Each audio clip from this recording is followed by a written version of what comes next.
ಕಾಂಗ್ರೆಸ್ ಮತ್ತು ಬಿಜೆಪಿ ತೀವ್ರ ಪೈಪೋಟಿಗೆ ಮುಂದಾಗಿರುವ ಇಳಕಲ್ ನಗರಸಭೆ ವಾರ್ಡ್ ನಂಬರ್ 19ರ ಉಪಚುನಾವಣೆಗೆ ಇಂದು ಬೆಳಗ್ಗೆ 7 ಗಂಟೆಯಿಂದ ಮತದಾನ ಪ್ರಾರಂಭವಾಗಿತ್ತು.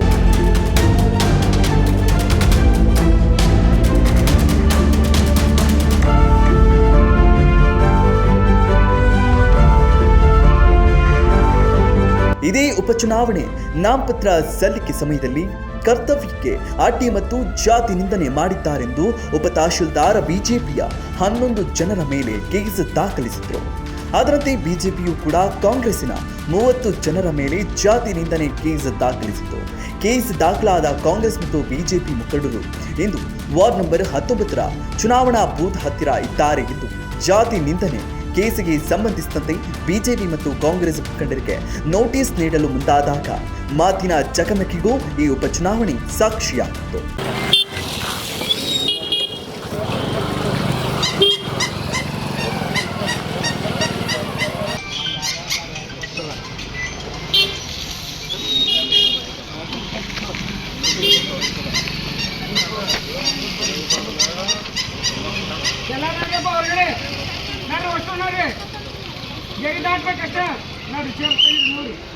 ಅವ್ರು ಕಳ್ಸಿ ಅವ್ರನ್ನ ಕಳ್ಸಿ ಆ ಕಡೆ ಇದ್ದವ್ರು ಅಷ್ಟು ನೋಡ್ರಿ, ಯಾರು ಬೇಡ ಎಲ್ಲರೂ ನೋಡ್ರಿ.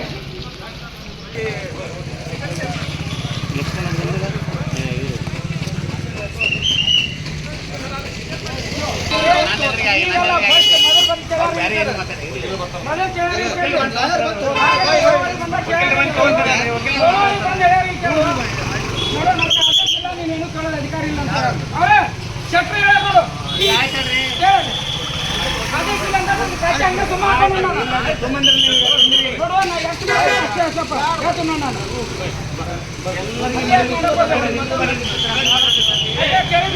ಅಧಿಕಾರ ಅಂತ ಕೇಳಿಲ್ಲ ನಮ್ಗೆ ಅಧಿಕಾರ.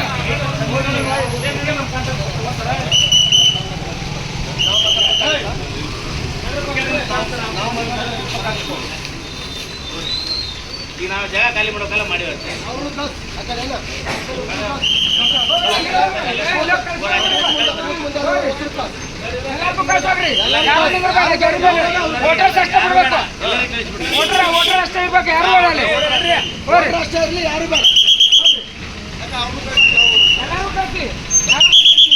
ಸದ್ಯ 1300ಕ್ಕೂ ಹೆಚ್ಚು ಮತದಾರರಿರುವ ಈ ಮತಗಟ್ಟೆಯಲ್ಲಿ ಈವರೆಗೂ 300 ಸಮೀಪ ಮತದಾನವಾಗಿದ್ದು ಕೆಲವರ ಹೆಸರುಗಳು ಮತದಾನದ ಪಟ್ಟಿಯಿಂದ ಬಿಟ್ಟು ಹೋಗಿದೆ ಎನ್ನಲಾಗ್ತಾ ಇದೆ. ಇದೇ ನವೆಂಬರ್ 26ರಂದು ಈ ನಗರಸಭೆ ಉಪಚುನಾವಣೆಯ ಫಲಿತಾಂಶವಿದ್ದು ಎಲ್ಲರ ಈ ಜಿದ್ದಾಜಿದ್ದಿಯಲ್ಲಿ ಮತದಾರ ಯಾರಿಗೆ ವಿಜಯಮಾಲೆ ಹಾಕಲಿದ್ದಾರೆ ಕಾದು ನೋಡಬೇಕಾಗಿದೆ. ವಿಜಯ ಧ್ವನಿ ನ್ಯೂಸ್ ಇಳಕಲ್. ಇನ್ನಷ್ಟು ಅಪ್ಡೇಟ್ಗಳಿಗಾಗಿ ಫಾಲೋ ಮಾಡಿ ವಿಜಯ ಧ್ವನಿ ನ್ಯೂಸ್.